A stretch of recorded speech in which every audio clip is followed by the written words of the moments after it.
12 remotine dian tonus almost, nobody can douse about. Canada is known for its vast wilderness, its mountains, its lakes, and its endless forests. But most people only ever see the Canada that's on the postcard: Banff, Niagara Falls, the ski resorts. What they don't see is the Canada that's been swallowed by time. The towns that thrived 100 years ago and now sit silent under a canopy of spruce and birch. The places where you can still find the foundations of old trading posts, the rusted tracks of abandoned railways, the weathered cabins of settlers who came north hoping to build something permanent. In this video, we are counting down 12 remote Canadian towns that almost nobody knows about anymore. Towns that were once full of life: miners, loggers, traders, fishermen, and now sit quietly in the Canadian wilderness, slowly being reclaimed by the land. We'll explore a community completely swallowed by a reservoir, a northern town buried in one of the harshest winters on record, and a remote settlement that vanished so thoroughly that only a handful of people remember it ever existed. So if you love forgotten places and hidden Canadian history, stick with me to the end, because number 1 is a story that will stay with you. Hit subscribe and let's begin. Number 12, Gunflint, Ontario. If you drive north of Thunder Bay on a quiet gravel road that cuts through dense boreal forest, the trees eventually open into a small clearing beside a dark, still lake. What you see now is almost nothing. A handful of weathered foundations, some old metal machinery half buried in moss, the ghost of a dock rotting into the water. But 120 years ago, Gunflint was a thriving gold mining town. Prospectors had struck rich deposits in the Canadian Shield, and within a few years, hundreds of miners had built a community here. There were boarding houses, a general store, a schoolhouse, a small Anglican church with a white steeple. The sound of picks striking rock and ore carts rumbling on wooden rails filled the valley every day. The mine produced over 1 million ounces of gold before the grade began to decline. By 1910, the easy gold was gone. The deeper they had to dig, the less profitable the operation became. Transportation was brutal. Everything had to be hauled out by canoe or winter road. Within 15 years, the mine had shut down for good. The buildings were dismantled or left to rot. The forest, which had been cleared and scarred for the mining operation, began its slow work of reclaiming the land. Today, if you visit Gunflint, the silence is almost complete. The only sound is the wind through the pines and the occasional call of a loon across the lake. The coquina foundation stones of the old assay office are still visible beneath the moss and lichen. A few iron bolts that once anchored mine infrastructure still jut from the bedrock. The lake that once powered the mining operation now reflects nothing but trees and sky. Number 11, Fort Providence, Northwest Territories. Deep in the boreal landscape of the Northwest Territories, along the Mackenzie River, sits a place that time seems to have forgotten entirely. Fort Providence was established in 1785 as a fur trading post. For over 100 years, it was one of the most important trading centers in the northern fur trade.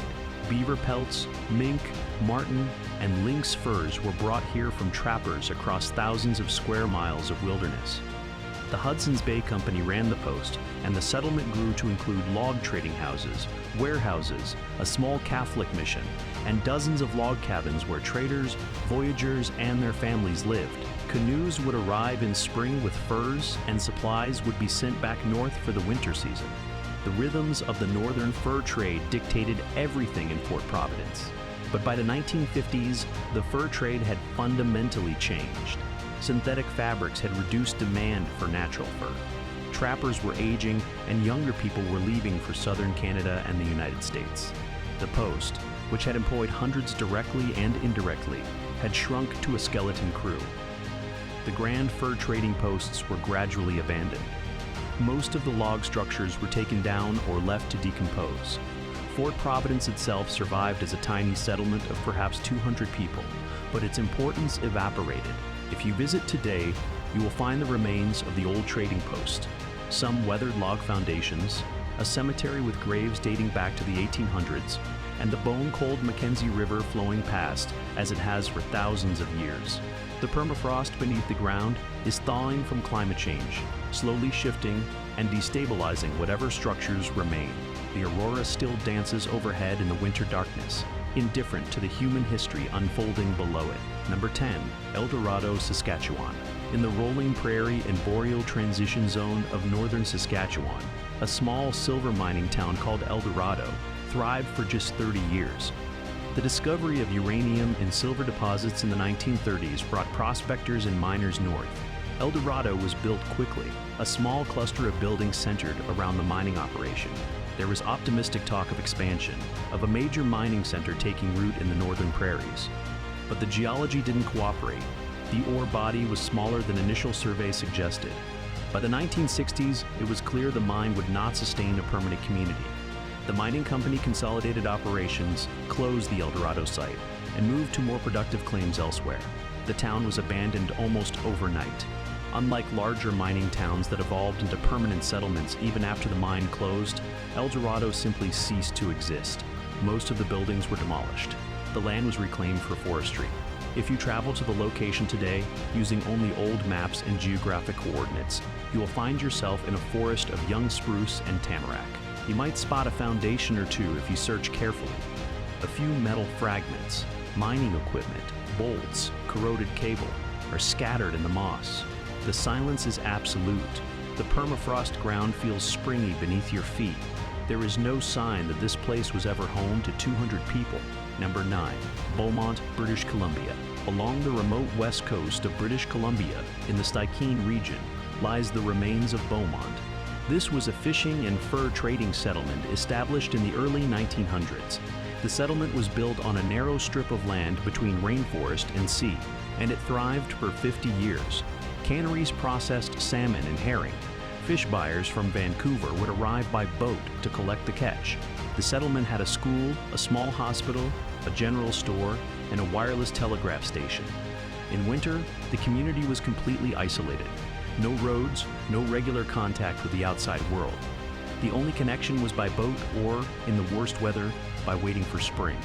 In 1952, a catastrophic storm surge struck the coast with almost no warning. The tide rose higher than it had in living memory, driven by a winter storm of unusual intensity. The surge destroyed most of the buildings and the infrastructure. The cannery was wrecked. The docks were shattered. The wireless station was inoperable. When the tide receded, the community faced a choice: rebuild in a remote location or abandon it. Most chose to leave. A handful of families attempted to rebuild, but without the economic anchor of the fishery, it was not sustainable. By 1960, Beaumont was essentially empty. If you take a floatplane to the location today, you will land on the same water that destroyed the settlement. The beach is littered with old nails, fragments of weathered wood from the original structures, broken bottles of deep green glass. The rainforest has begun creeping across the cleared areas. Moss and lichens coat the few remaining foundations. The sound of waves and wind and bird calls is constant. No human voice disturbs the quiet anymore. Number 8. Three Valley, British Columbia. In the mountains of southeastern British Columbia, where the Canadian Pacific Railway cuts through a narrow valley between steep peaks, sits the ghost town of Three Valley. This was a railway settlement, a place that existed only because the railway needed a siding, a water station, and a crew camp. Three Valley was established in the 1880s during the building of the Transcontinental Railway. Hundreds of laborers, Chinese workers, Irish workers, Scottish workers camped here while blasting through the rock and laying track through the valley. When the railway was completed, the camp became a permanent settlement. There was a station house, a water tower, a section house where railway workers lived with their families, and a small boarding house for travelers. The railway meant life in Three Valley. Passengers on the transcontinental trains saw the station and the little community nestled in the valley. Supplies arrived by rail. Mail arrived by rail. Everything depended on the railway's rhythm. But over the decades, the railway modernized. Diesel locomotives replaced steam engines, which meant the water stations were no longer needed. Smaller crew sizes meant the section houses were downsized or closed. Better highways meant fewer passengers took the train.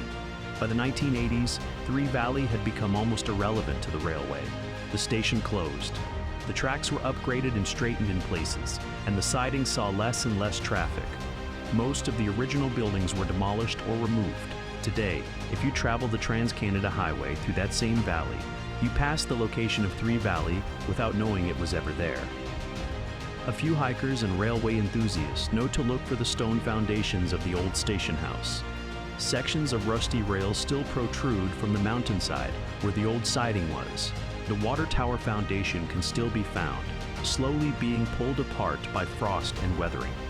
The valley itself has returned to wilderness. The spruce and pine forest has reclaimed the clearing. Number 7. Fort Chip, Alberta. At the confluence of the Slave River and Athabasca River in northwestern Alberta, Fort Chipewyan was once the center of a vast fur trading empire. Established in 1788, it was the hub of the Northwest Company's fur trading operations. Furs from across the northern prairies, the boreal forests, and even the Arctic tundra passed through Fort Chip. The post had warehouses, trading houses, a factor's residence, and accommodation for dozens of voyageurs and traders. The Mackenzie River expedition that reached the Arctic Ocean in 1789 started from Fort Chipewyan. The settlement was a center of exploration, commerce, and power in the vast northern wilderness. But like all fur trading posts, Fort Chip experienced a slow decline as the fur trade diminished in economic importance. The railway, then highways, then the modern economy made the remote post less essential. By the mid-20th century, Fort Chip had become a small, isolated community of a few hundred people. Then came oil and gas development in the early 1970s. The Athabasca oil sands began their industrial transformation. Pipelines, roads, and infrastructure transformed the region. Fort Chip, which had stood apart from industrial development, suddenly found itself at the edge of one of the world's largest industrial operations. The community was not abandoned, but it was fundamentally changed. The old trading post structures disappeared. The settlement's isolation ended, but its independence did not. Today, Fort Chip survives, but it is a shadow of its former importance. The river still flows past. The old cemetery contains graves of fur traders from the 1700s and 1800s. The silence of the trading era is gone, replaced by the distant sound of industry. The forests around the settlement have been altered by development. The wilderness that once stretched unbroken for thousands of miles has been parceled, developed, and industrialized. Fort Chip remains, but the world it was built for no longer exists. Number 6. Gunboat, Manitoba. In the boreal forest zone of northern Manitoba, inland from Hudson Bay, lies the remains of a small settlement called Gunboat. It was established in the early 1900s as a trading post and eventually became a small community of trappers, hunters, and their families. The settlement was isolated even by northern Manitoba standards, accessible only by canoe or winter travel routes. A handful of families lived there year-round, surviving on hunting, trapping, and fishing. A small store supplied basic goods that arrived by canoe in summer. School was held by a traveling teacher who came once or twice a year. In winter, the community was entirely cut off. The nearest other settlement was 50 miles away through dense forest and across frozen lakes. In 1969, the worst blizzard in 100 years struck the region. The storm arrived suddenly, bringing winds of over 100 miles per hour and temperatures that plunged to minus 60 degrees Fahrenheit. The blizzard lasted for 4 days without break. Drifts of snow reached heights of 20 feet. The community of Gunboat was completely buried and completely isolated. When the blizzard finally broke, several people had died from cold and exposure. The survivors, traumatized and exhausted, made the difficult decision to abandon the settlement permanently. The isolation that had defined Gunboat for decades became unbearable after the disaster. By summer, most residents had left. The community was never reoccupied. Today, if you were to reach the location by helicopter or float plane, you would find a clearing in the boreal forest with a few weathered log cabins and foundations. Porcupines have chewed the wood. Moss and lichen have claimed the roofs. The forest is slowly reclaiming the clearing. The winter silence there is absolute. If you listen carefully on a still winter night, you might hear the wind and the crack of ice on the frozen lake, the same sounds the last residents heard before they left. Number 5. Keno City, Yukon. High in the mountains of central Yukon, at an elevation of over 4,000 feet, sits the ghost town of Keno City. This was a silver mining town established during the Klondike Gold Rush era of the 1890s. While most prospectors rushed to the gold fields around Dawson City, a smaller group discovered silver deposits in the mountains. Keno City was built quickly. Miners and merchants and families arrived seeking fortune in the white metal. At its peak around 1920, Keno City had over 400 people. There was a school, a hospital, 3 hotels, a brewery, several saloons, and rows of log cabins and frame houses. The mining operation was sophisticated. There were processing facilities, mine shafts that extended hundreds of feet into the mountainside, and a system of aerial trams to move ore down the steep slopes to the valley below. Miners worked in teams, extracting ore in the short summer months and processing it year-round. But silver mining was subject to market price fluctuations. When silver prices crashed in the 1930s during the Great Depression, the economics of mining in remote Yukon became impossible. The mining operations shut down. The companies abandoned their claims. Young people left for opportunities in the south. By 1950, Keno City was nearly empty. A few old prospectors and their families remained, but the town was no longer viable. Today, Keno City still stands, but it is a true ghost town.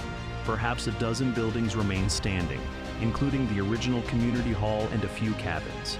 The landscape around it is harsh and beautiful. Alpine meadows in summer, a frozen wasteland in winter.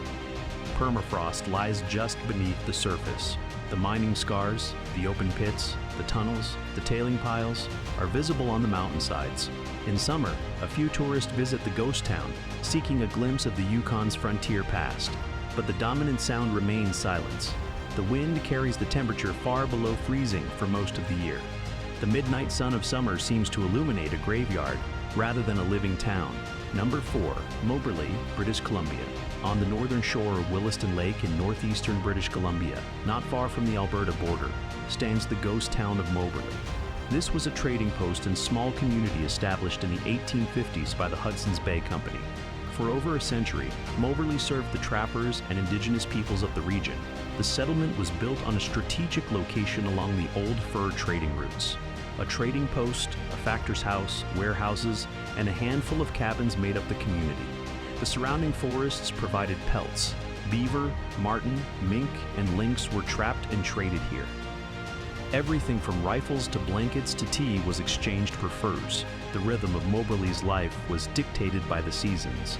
Trappers bringing furs in spring, supplies being sent out for winter, the long frozen darkness of the northern winter. Then came the dam. In the 1960s, the government of British Columbia and the governments of Alberta and Saskatchewan decided to build the W.A.C. Bennett Dam on the Peace River, not far from Moberly. The dam created Williston Lake, the largest reservoir in British Columbia. The rising water was meant to generate hydroelectric power for the growing provincial economy. But Williston Lake also meant that Moberly's days were numbered. The water level rose gradually over several years, and the trading post that had stood on the shore for over 100 years was slowly submerged.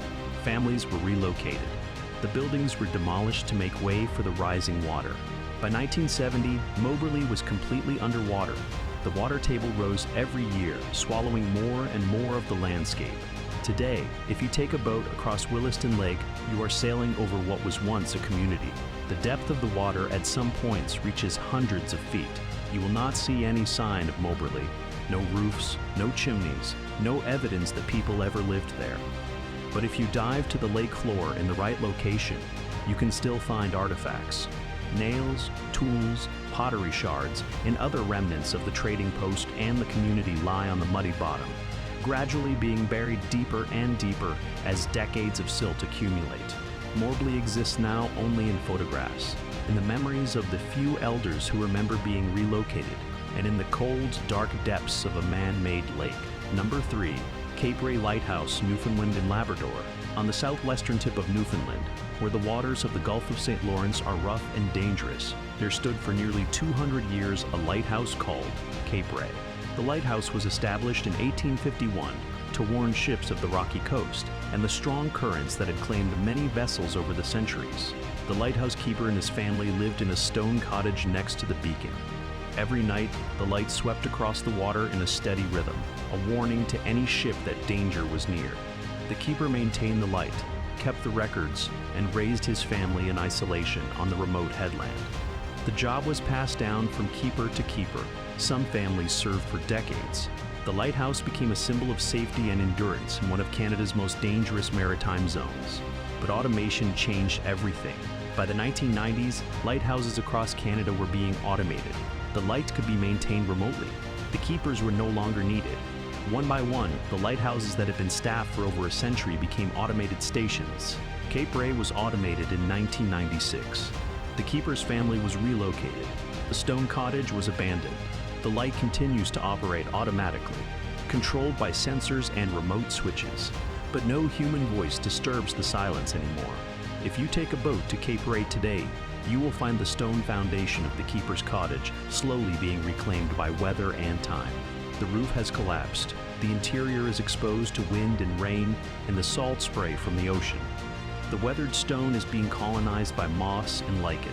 The light still operates. Ships still see it as they navigate the dangerous waters. But the light that once meant a keeper was watching. A family was living. A community existed in that remote place. Now means nothing but automated technology. The isolation that was once the defining feature of life at Cape Ray has become a kind of haunting absence. Number 2, Du Parquet, Quebec. In the heart of northwestern Quebec, in the Canadian Shield landscape of lakes and boreal forest, sits a town called Du Parquet.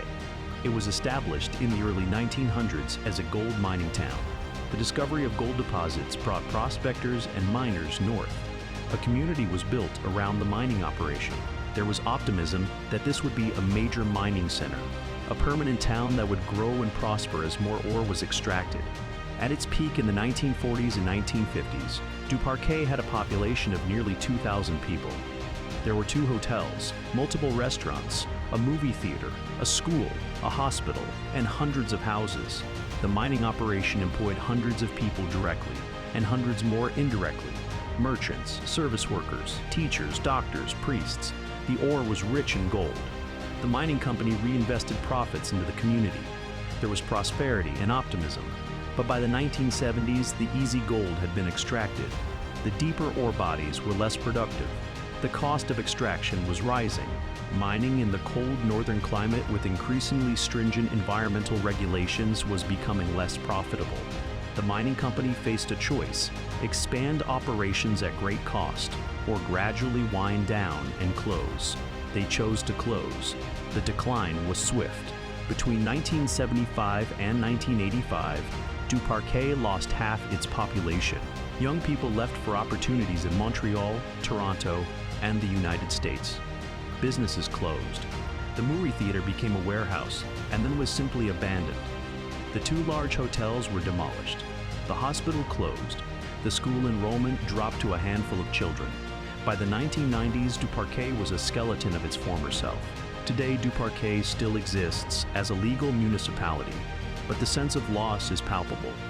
You can drive through the town and see the empty buildings, the vacant storefronts with faded signs, the houses with broken windows. The school remains standing but shuttered. The church still has a cross on its steeple, but services are held only monthly, with perhaps a dozen faithful gathering. The population is less than 100 people. Most are elderly. The infrastructure, the roads, the off-the-road system, the electrical grid is deteriorating. The forest is slowly encroaching on the edges of the settlement. Du Parquet was not destroyed by a hurricane or a flood or a catastrophic event. It was destroyed by economics. The thing that built it, the profitable mining of gold, ceased to be possible, and nothing has replaced it. The silence of an abandoned mining town is a particular kind of silence. The sound of human aspiration meeting the immovable reality of geology and economics and the indifference of global markets. Number 1, Inuktitut, Greenland. At the southern tip of Greenland, on an island called Arthur-Seorvik, there existed for nearly 150 years a settlement called Inuktitut. But here is what makes Inuktitut unique among abandoned places. It was not abandoned because of economic collapse or natural disaster or the slow decline of industry. Inuktitut was erased, completely, deliberately. Inuktitut was established in 1856 as a mining town dedicated to the extraction of cryolite, a rare mineral found nowhere else in the world in economically viable quantities. Cryolite was essential for the aluminum industry. It was used to reduce the melting point of aluminum ore and increase the efficiency of aluminum smelting. The mining operation was owned by the Danish government, which controlled Greenland as a colony. For decades, Inuktitut was the world's sole source of cryolite. The mineral was extracted, processed, and shipped to aluminum smelters in Europe and North America. At its peak, the settlement had around 3,000 people: miners, administrators, merchants, teachers, and their families. There was a school, a hospital, a church, shops. and a community that had adapted to the extreme climate and isolation of southern Greenland. Families lived and worked there for generations. Children grew up knowing nothing else. The settlement had a deep culture, traditions, and a sense of permanence. Then, in 1987, something remarkable happened. The cryolite deposit ran out. The mine that had operated for 131 years closed. But here is where Ivetut's story diverges from other mining towns. The Danish government did not allow the settlement to gradually decline. They did not abandon it and leave the buildings to be reclaimed by nature. Instead, they made a decision to completely remove all trace of the settlement. Buildings were demolished. Foundations were dynamited. All structures were removed from the island. The rubble was carted away or pushed into the sea. The land was left bare. The goal was to restore the landscape to its state before mining. Environmental concerns about contamination from mining operations motivated the decision. By the 1990s, Ivetut had been erased so thoroughly that someone visiting the location would see only rocky, barren ground and tundra. No buildings remained, no ruins, no foundations, no evidence that a thriving settlement of thousands of people had ever existed there. It is perhaps the most complete erasure of a human community in modern history. The people of Ivetut were dispersed. Most relocated to other towns in Greenland, some to Denmark, others emigrated. Their homes and community were destroyed. Today, if you were to visit the location where Ivetut once stood, you would see a bleak, empty landscape. The Arctic wind howls across bare ground. No structure offers shelter. No artifact tells a story. The only evidence that Ivetut ever existed is in photographs, in written records, and in the memories of the people who lived there and the descendants of those people. The settlement that once seemed permanent, that was home to generations of families, that produced a mineral essential to global industry, has been so completely erased that nature itself seems to have forgotten it was ever there. It is a profound reminder that in the far north, in the harsh lands where humans build permanent settlements, nature and time work ceaselessly to reclaim what humans leave behind. And sometimes, human intervention accelerates that erasure to the point where memory itself becomes the only evidence that a place existed at all. I hope you have found this journey through Canada's forgotten places meaningful. Make sure to hit that subscribe button, and I'll see you in the next video. Thank you for watching.